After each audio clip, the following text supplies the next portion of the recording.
আজকে আমরা তাকে সুপারস্টার বানিয়ে দিয়েছি, তখন দ্যাট টাইম সে কোনো সুপারস্টারই ছিল না।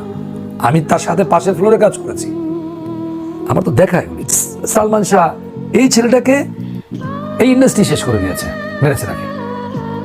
আমি তো বলবো সে সুইসাইড করেনি, তাকে এই ইন্ডাস্ট্রি শেষ করেছে। কিভাবে করেছে দেখেন, তাকে সে যখন এই ইন্ডাস্ট্রিতে ছিল, এই ইন্ডাস্ট্রিতে যখন ছিল তার কিন্তু মূল্যায়ন হয় নাই।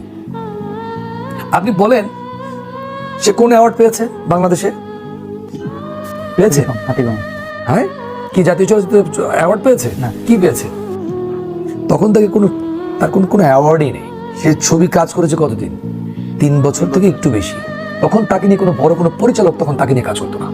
সে ছোট ছোট প্রোডাকশনে কাজ করতো এবং তার নিজের যোগ্যতায় ওই জায়গায় সে পৌঁছেছে।